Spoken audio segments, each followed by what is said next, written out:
اور اس قسم کی باتیں جناب سلیکشن ایسی ہوگی ویسی ہوگی. میں زیادہ اس کی ڈیٹیل میں نہیں جاتا. اب یہاں پہ یہ جو ذکا اشرف صاحب ہیں یہ کس میرٹ کے تحت اس سیٹ پہ آئے ہیں؟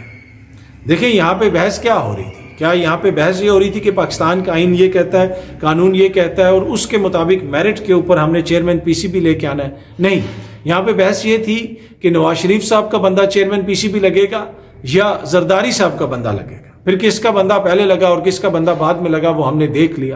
دونوں جو شخصیات ہیں بڑی قابل احترام ہیں, میں کسی کا نام نہیں لینا چاہتا, لیکن دونوں کا کرکٹ سے کتنا تعلق ہے. رمیز راجہ جو ہے وہ کم از کم ایک کرکٹر تو تھے جو پہلے تھے, اب جو صورتحال ہے وہ آپ کے سامنے. اور پھر چیئرمین صاحب نے اپنے ہی بورڈ کے سلیکٹرز کے حوالے سے جو مختلف باتیں کی, میرے خیال میں اس موقع کے اوپر اس طرح کی باتیں کرنا.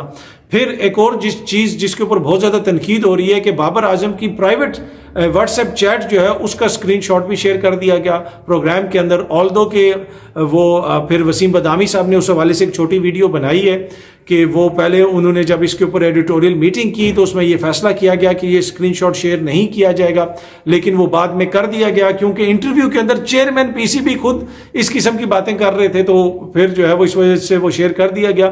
پر اس کے اوپر جو سوشل میڈیا صارفین ہیں وہ بڑی تنقید کا نشانہ بنا رہے ہیں, اور میرے خیال میں اس طرح کی پرائیویٹ چیٹ جو ہے وہ نہیں شیئر کی جانی چاہیے تھی. اور اس کے ساتھ ساتھ پھر جو چیئرمین پی سی بی جو باتیں کر رہے تھے کیا وہ باتیں ہونی چاہیے تھی؟ جب وہ اس طرح کی باتیں کر رہے ہیں تو پھر یہ چیٹ بھی اس طرح کی شیئر ہو گئی ہے. تو یہ جو ساری صورتحال ہے یہ بنیادی طور پہ ایک کیس سٹڈی ہے. یہ کیس سٹڈی ہے کہ جب ملک میں آئین اور قانون کا مذاق اڑایا جاتا ہے تو پھر آپ کے ملک میں یہ ہوتا ہے آپ پوری دنیا میں آپ مذاق بن جاتے ہیں. اس دن ایک انڈین کمنٹیٹر کہہ رہا تھا کہ ہم تو سوچ رہے ہوتے ہیں کہ جناب جمعے والے دن ان کا یہ پی سی بی کا چیئرمین ہوگا, ہفتے والے دن وہ ہوگا, وہ آج یہ بات کرے گا, وہ پرسوں وہ بات کرے گا.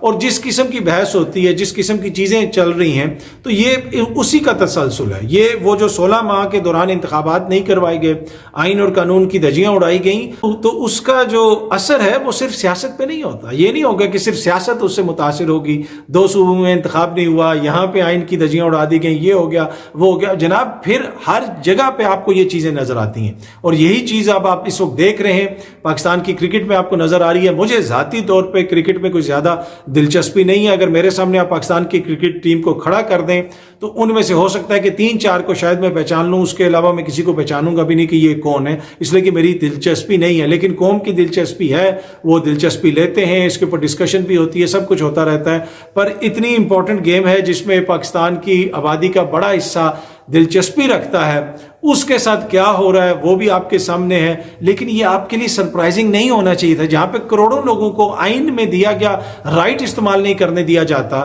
جہاں پہ آئین اور قانون کی اس طرح دھجیاں اڑائی جاتی ہیں, جہاں پہ آپ کی عدالتیں جو ہیں وہ ایک ملزم کو ضمانت تو نہیں دیتی لیکن ایک مجرم کو ضمانت بھی مل جاتی ہے, جس سسٹم کے اندر ایک سزا یافتہ مجرم کو آپ کی فورن سروس جو ہے وہ پروٹوکول دینا شروع کر دیتی ہے. برطانیہ سے آپ کی بیوروکریسی اس کو سلوٹ مارتی ہے. وہاں پہ میں نے آپ کو عرض کی کہ جب شخصیات آئین اور قانون سے زیادہ امپورٹنٹ ہو جائیں تو پھر یہ آپ کے لیے سرپرائزنگ نہیں ہونا چاہیے کہ آپ کی کرکٹ میں کیا ہو رہا ہے, آپ کے ٹی وی میں کیا ہو رہا ہے, آپ کی صحافت میں کیا ہو رہا ہے. پھر اس کا اثر معاشرے کے تمام جتنی بھی چیزیں ہیں, معاشرے کے جو مختلف سیگمنٹس ہیں ان کے اوپر اثر پڑتا ہے, اور یہ اسی کا نتیجہ ہے. لیکن اچھی بات یہ ہے کہ بندہ جو ہے وہ انہوں نے اپنا چیئرمین لگوا لیا, کبھی کس نے لگوا لیا, کبھی کس نے لگا لیا. باقی قوم کے ساتھ جو ہو رہا ہے, کرکٹ کے ساتھ جو ہو رہا ہے, اس کی تفصیل میں نہیں جانا چاہوں گا. پر یہ مثال جو ہے یہ آپ سامنے رکھیں تو آپ کو سمجھنے میں آسانی ہوگی کہ جب اس طرح ہوتا ہے آئین اور قانون کے ساتھ تو پھر معاشرے اور سوسائٹی کے مختلف جگہوں کے اوپر آپ کو بہت ساری چیزیں نظر آتی ہیں جو سم ٹائم آپ کو اچھی نہیں لگتی, لیکن سوچنے کی ضرورت ہے کہ ایسا ہو رہا کیوں ہے. تو جس طرح میں نے عرض کی کہ آپ آئین اور قانون کو جب پس پش ڈالتے ہیں تو مختلف جگہوں پہ مختلف چیزیں سامنے ابھر کے سامنے آتی ہیں, جس سے آپ کو پتہ چلتا ہے کہ کس طرح سوسائٹی کا ہر سیگمنٹ اس سے متاثر ہو رہا ہے. اب اسلام آباد ہائی کورٹ کے اندر ایک کیس چل رہا ہے, سابق جو چیف جسٹس ہیں ان کے بیٹے کی کوئی مبینہ آڈیو آئی تھی, اس کے اوپر وہ اسلام آباد ہائی کورٹ کے اندر کیس پہنچ گیا. جسٹس بابر ستار صاحب جو ہے اس کو سن رہے ہیں اس کیس کو. اب اس کیس میں آج اٹارنی جنرل صاحب نے یہ کہا ہے کہ جناب کہ کیونکہ وہ پارلیمنٹ کی کمیٹی نے یہ نوٹس کیا تھا تو ان کا یہ اختیار نہیں تھا, ویسے بھی پارلیمنٹ ختم ہو گئی ہے تو اس کو ختم کر دیں. لیکن جسٹس صاحب پوچھ رہے ہیں کہ اصل مسئلہ یہ ہے کہ یہ آڈیو ریکارڈ کس نے کی, کس قانون کے تحت یہ آڈیو ریکارڈ کی گئی, اور وزیر اعظم کی آڈیو ریکارڈ ہوتی ہے, جج صاحبان کی آڈیو ریکارڈ ہوتی ہے, کون یہ آڈیو ریکارڈ کر رہا ہے. تو پھر اٹارنی جنرل صاحب کہہ رہے ہیں کہ ان کیمرہ اس کی سماعت کر لیں. تو وہ جو اہم ایشو ہے, میں نے آپ کو پہلے بھی بتایا تھا کہ اہم ایشو تو یہ ہے نا کہ جی آڈیوز ریکارڈ کس طرح ہو رہی ہیں اور کون ریکارڈ کر رہا ہے اور کس آئین اور قانون کے تحت ریکارڈ کر رہا ہے. تو آئین اور قانون اس کی اجازت دیتا ہے. تو جسٹس بابر ستار صاحب تو یہ کہہ رہے ہیں کہ اس کے اوپر پہلے آپ وضاحت کریں. اب حکومت یہ کہہ رہی ہے کہ جناب یہ آڈیو تو کوئی مسئلہ ہی نہیں ہے. اس کے اوپر حکومت نے کمیشن بنا دیا تھا, اس پہ حکومت نے اس وقت کمیشن بنا دیا تھا کہ جناب, اور قاضی فائز عیسیٰ صاحب کو اس کا سربراہ بنا دیا تھا کہ یہ جو آڈیو لیکس ہیں ان سب کی یہ ہونی چاہیے. اب یہ کہہ رہے ہیں کہ جناب اس میں تو اب کوئی ایسی چیز ہی نہیں ہے, اور آپ کہہ رہے ہیں کہ ان کیمرہ سماعت ہونی چاہیے, یہ ہونی چاہیے, اس لیے کہ اٹارنی جنرل جو ہوتے ہیں وہ لا آفیسر ہوتے ہیں حکومت کے. تو اب بابر ستار صاحب کہہ رہے ہیں نہیں, آپ ہمیں بتائیں, ہم آپ کو ٹائم دیں گے, ہمیں بریفنگ دیں, ہمیں بتائیں کہ یہ کس طرح ہو رہا ہے کہ ججز کی بھی آڈیوز ہو جاتی ہیں ریکارڈ. انہوں نے یہاں تک ذکر کیا کہ ہمارے چیمبرز میں ہماری آڈیو بھی ریکارڈ ہو جائے, یہ جو ہے قطعاً قابل قبول نہیں ہے, کیسے ایسے ہو سکتا ہے. تو انہوں نے تو حکومت سے پوچھ لیا, اب حکومت اس کے اوپر کیا کہتی ہے. اور اسی طرح وہ ایک معزز جج صاحب جو ہیں ان کی آڈیو کے حوالے سے کمپلین بھی گئی ہوئی, اور میں نے گزشتہ روز یہ آپ کو بتایا تھا کہ بڑا کوشچن تو یہ ہے کہ جناب یہ آڈیو ریکارڈ کس طرح ہوئی ہے, کس نے کی ہے, کس قانون کے تحت کی ہے. اس لیے کہ ہر شخص کی پرائیویسی ہے, اور ہر شخص کی پرائیویسی جو ہے وہ گارنٹی کرتا ہے آئین اور قانون. لیکن جب آئین اور قانون کا مذاق اڑایا جائے تو صرف پھر وہ سیاسی بحران نہیں ہوتا, ہر جگہ پہ آپ کو بحران نظر آتا ہے. تو یہ دونوں مثالیں جو ہیں آپ کو ان کی اس چیز کے تناظر میں دیکھنی ہوں گی. اچھا, اب ایک اور چیز, خدیجہ شاہ صاحبہ کی ضمانت ہوئی ہے, ان کو نہیں چھوڑا گیا. اگین یہ بھی وہی مثال ہے کہ جب آئین اور قانون کا مذاق اڑنا شروع ہوتا ہے تو پھر ہر جگہ پہ آپ کو نظر آتا ہے. اچھا, اس کے اوپر سینئر صحافی ہیں منیب فاروق صاحب. منیب فاروق صاحب نے ایک جناب اپنے ولاگ کے اندر یہ کہا کہ خدیجہ شاہ کو معافی نہیں دی گئی, اور جو مرضی وہ لیگل ان کی ضمانت ہو جائے تو پھر بھی نہیں, وہ ان کو رہا نہیں کیا جائے گا.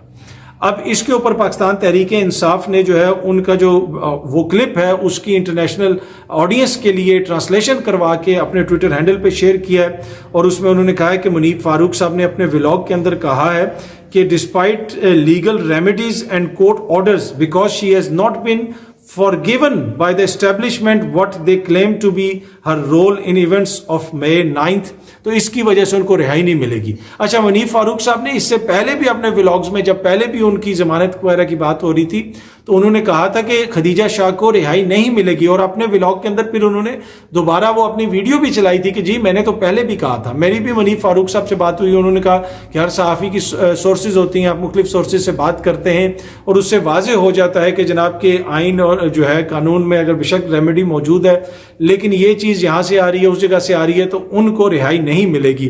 تو ویسا ہی ہوا جیسا منیب فاروق صاحب کہہ رہے تھے, ان کے سورسز جو ان کو بتا رہے تھے کہ ان کو رہائی نہیں ملے گی. اسی طرح جس طرح میں نے آپ کے ساتھ شیئر کیا تھا کہ مجھے نہیں لگتا کہ عمران خان صاحب کو جو ہے وہ ملے گی, ضمانت ملے گی. کیوں نہیں ملے گی؟ اس لیے کہ آج کل ان کا کیس بڑا کمزور ہے. جن کا کیس مضبوط ہے تو وہ سزا یافتہ بھی ہوں تو ان کو وہ مل جاتی ہے, رہائی بھی مل جاتی ہے, ان کو ضمانت بھی مل جاتی ہے, اور ہر قسم کا ریلیف بھی مل جاتا ہے.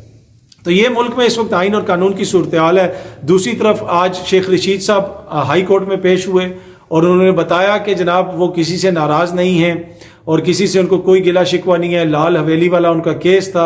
انہوں نے یہ بھی بتایا کہ راولپنڈی کے جو دونوں حلقے ہیں ان میں وہ خود الیکشن لڑیں گے, خود مقابلہ کریں گے, اور اس کے ساتھ ساتھ اور جو جس چلے پہ وہ گئے ہوئے تھے اس کی وجہ سے 30 kg ان کا وزن کم ہو گیا, لیکن کسی نے ان کو کوئی تکلیف نہیں پہنچائی, کسی نے ان کو کوئی جو ہے خدا نخواستہ نقصان نہیں پہنچایا. تو یہ بڑا زبردست چلا ہے کہ 30 kg ان کا وزن کم ہو گیا. اس کے اوپر وہ جو ہے آپ کو پتہ ہے کہ بڑا ان کا ایک سٹائل ہے فلیمبوائنٹ قسم کا, اس میں وہ بات کرتے ہیں, اس طرح کی وہ باتیں کر رہے تھے. لیکن جب سے وہ چلے سے آئے ہیں, ہی از ناٹ دا سیم. وہ کہتے ہیں نا یہ وہ شیخ رشید نہیں ہے, ان کی باتوں میں وہ گھن گرج نہیں ہے, ان کا جو باڈی لینگویج ہے, ان کا جو چہرہ ہے وہ ان کے الفاظ کا ساتھ نہیں دیتا فار سم ریزن. پہلے جو ہے وہ جو بات کرتے تھے, چاہے وہ قربانی سے پہلے قربانی ہوگی, یہ ہوگا وہ ہوگا, بڑا اس میں پورا وہ ایک جو ہے نا فیشل ایکسپریشن بھی ہوتا تھا, پوری باڈی لینگویج ہوتی تھی. اب وہ کرتے تو ہیں لیکن وہ جو انٹرویو ہوا ہے اس کے بعد سے فار سم ریزن مجھے یہ لگتا ہے, ہو سکتا ہے میری جو ججمنٹ ہو یا جو میرا دیکھنے کا انداز ہو وہ غلط ہو, لیکن مجھے وہ ان میں وہ چیز نظر نہیں ہے, وہ سپارک اب نظر نہیں آتا.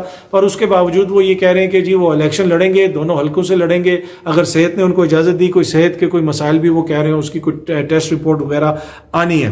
پر یہ بات انہوں نے کہی ہے کہ دونوں پنڈی کے جو دونوں حلقے ہیں اس میں وہ الیکشن لڑیں گے. بہت جلد آپ سب دوستوں سے دوبارہ ملاقات ہوگی. Thank you very much.